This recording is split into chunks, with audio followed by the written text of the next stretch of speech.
Alhamdulillahilladzi arsala rasulahu bil huda wa dinil haqq liyudhhirahu 'ala ad-dini kullih walau karihal musyrikun. Asyhadu an la ilaha illallah wa asyhadu anna sayyidana Muhammadan 'abduhu wa rasuluh. Allahumma salli wa sallim wa barik ala sayyidina Muhammad wa ala alihi wa ashabihi wa man tabi'ahum bi ihsanin ila yaumiddin. Amma ba'd. Faya ibadallah, ittaqullaha haqqa tuqatih wa la tamutunna illa wa antum muslimun. Wahai hamba-hamba Allah, bertakwalah kamu kepada Allah Subhanahu wa taala dengan sebenar-benar takwa, dan janganlah kamu mati melainkan dalam keadaan Islam. Saya menyeru kepada diri saya sendiri dan juga tuan-tuan sidang hadirin jemaah yang dirahmati Allah SWT sekalian. Marilah kita sama-sama mempertingkatkan takwa kita kepada Allah Subhanahu wa taala dengan melaksanakan segala titah perintah Allah Subhanahu wa taala dan meninggalkan segala larangannya. Mudah-mudahan Allah Subhanahu wa taala mengurniakan kita kebaikan di dunia dan di akhirat, lantaran daripada kesungguhan kita dalam takwa kepada Allah Subhanahu wa taala. Allah Subhanahu wa taala berfirman, A'udzu billahi minasy syaithanir rajim. Wa idh yamkuru bika alladhina kafaru liyuthbituka aw yaqtuluka aw yukhrijuk wa yamkuruna wa yamkurullahu wallahu khairul makirin. Sadaqallahul azim. Maksudnya, dan ingatlah ketika orang-orang kafir Quraisy memikirkan sedaya upaya terhadapmu untuk menangkap, untuk memenjarakan kamu, atau membunuhmu, ataupun mengusirmu. Mereka memikirkan tipu daya, dan Allah menggagalkan tipu daya tersebut. Allah lah sebaik-baik pembalas tipu daya. Surah Al-A'raf ayat 30 cerita tentang hijratun Nabi sallallahu alaihi wasallam. Apa yang telah dilakukan oleh musyrikin Quraisy, mereka merancang untuk melakukan beberapa perkara kepada Nabi Muhammad sallallahu alaihi wasallam. Dan kemuncak perancangan mereka adalah untuk membunuh Nabi Muhammad sallallahu alaihi wasallam. Sidang jemaah yang dirahmati, yang dikasihi Allah SWT sekalian, hari ini 9 Muharram. Kita ada pada tahun 1442 Hijrah. Esok hari Ashura, hari ke-10 Muharram, dan kita disunatkan untuk berpuasa. Di kedatangan Muharram bukan sahaja mengingatkan kita tentang peristiwa hijrah. Sebenarnya ada banyak peristiwa berlaku pada bulan Muharram. Antara lain 3 peristiwa penting yang berlaku pada bulan Muharram adalah pada 10 Muharram, hari mana diselamatkan Nabi Musa alaihi salam dan juga para pengikutnya daripada Fir'aun. Dan Nabi Musa AS telah diselamatkan oleh Allah SWT merentasi Laut Merah. Pada awal Muharram juga kita ingat bagaimana Sayyidina Umar Al-Khattab radhiyallahu anhu telah ditikam oleh Abu Lu'lu'ah, seorang Majusi. Dan pada 10 Muharram juga merakamkan satu lagi peristiwa yang begitu sedih, iaitu terbunuhnya Sayyidina Husain bin Ali, iaitu cucu Rasulullah SAW di Karbala. Cucu yang dibelah, dimanjakan oleh Nabi Muhammad SAW, bukan sahaja dibunuh, bahkan dipenggal lehernya dan diberlakukan tanpa belas kasihan.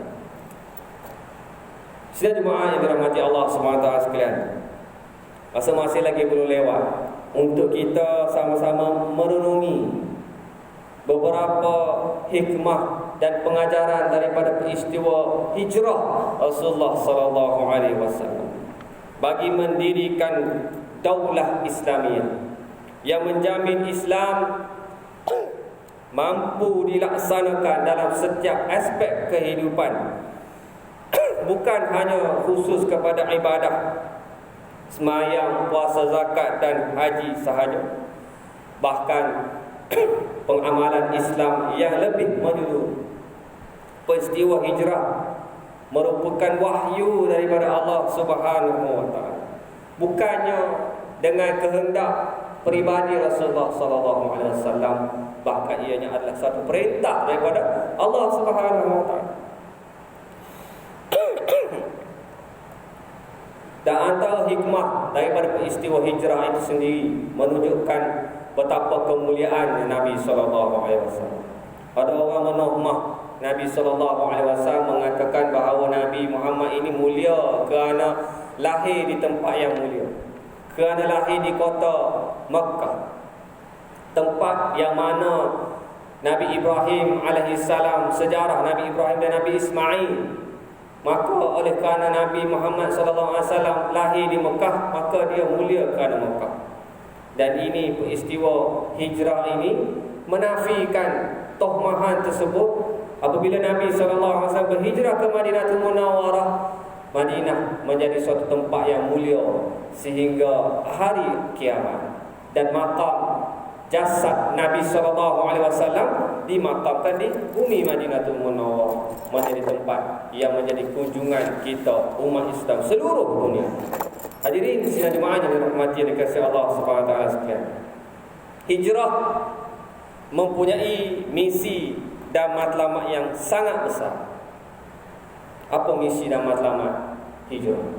Iaitu untuk menumbuhkan daulah Islamiyah, menubuhkan sebuah negara Islam, yang mana kita lihat betapa Nabi SAW mempunyai strategi dan perancangan yang cukup lengkap sebelum berlaku peristiwa hijrah. Sebelum berlaku peristiwa hijrah telah berlaku perjanjian bai'ah, taat setia, janji taat setia. Kalau kita belik buku sirah, kita akan lihat berlakunya Bai'atul Aqabah yang pertama dan Bai'atul Aqabah yang kedua.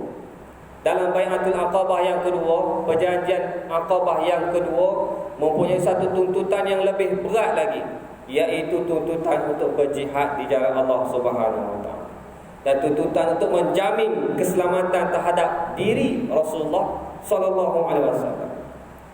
Dan sebelum hijrah, Nabi SAW dah hantar Mus'ab bin Umair untuk mengajar Al-Quran kepada penduduk-penduduk di Madinatul Munawwarah.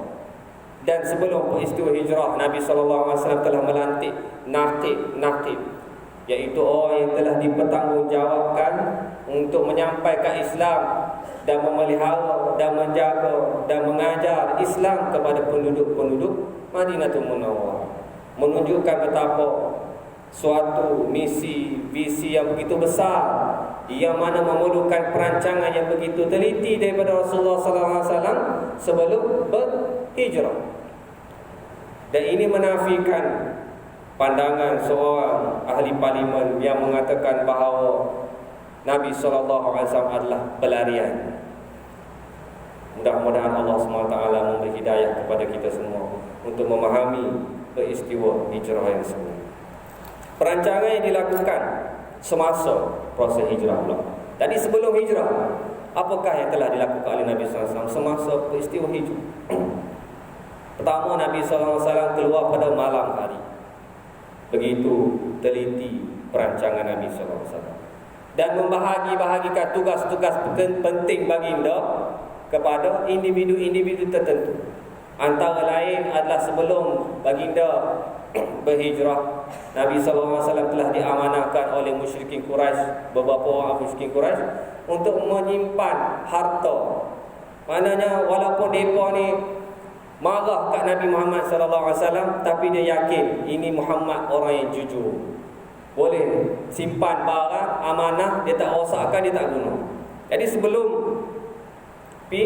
Nabi SAW telah memberikan amanah tersebut untuk dipulangkan kepada orang yang telah memberi amanah kepada Nabi SAW. Antara lain orang tersebut adalah Sayyidina Ali karamallahu wajhahu. Sayyidina Ali juga telah ditugaskan oleh Nabi SAW untuk mengganti tempat tidur Nabi SAW. Siapa lagi? Pembantu Sayyidina Abu Bakar As-Siddiq, iaitu Amir bin Fuhair, telah diperintahkan oleh Nabi SAW untuk menjaga kambing-kambing di hadapan gua yang menjadi tempat perlindungan Nabi SAW. Antara lain Asma bintu Abu Bakar As-Siddiq radhiyallahu anha bertugas untuk menghantar makanan ketika Nabi SAW bersembunyi di gua itu sebelum meneruskan perjalanan hijrah.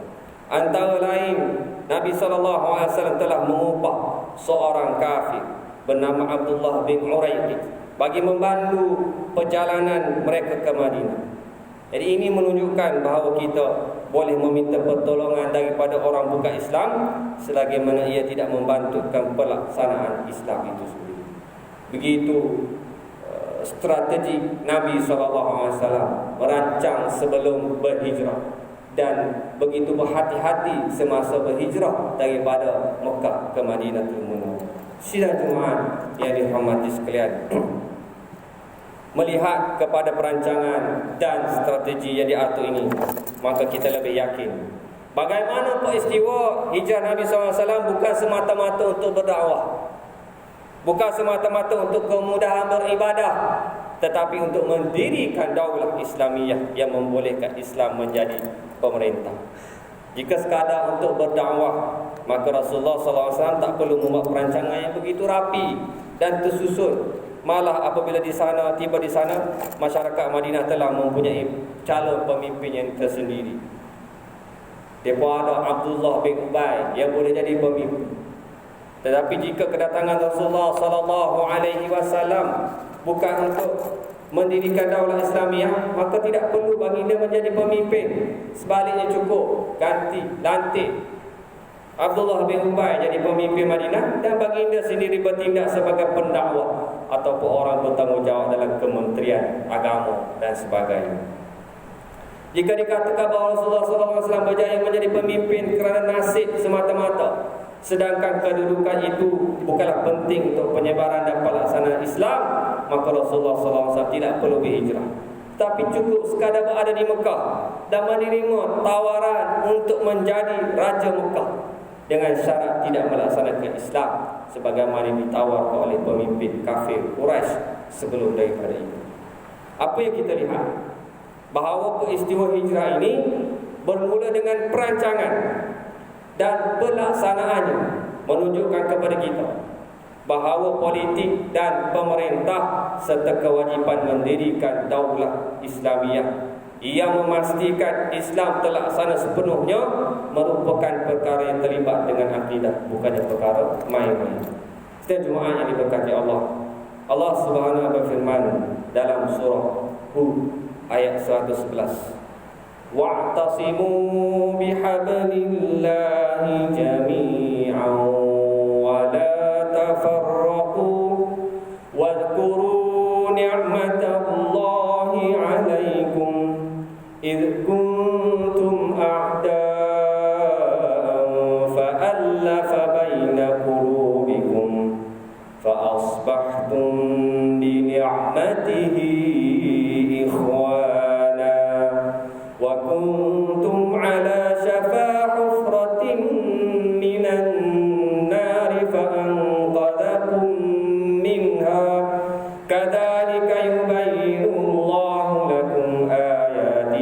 la'allakum tahtadun.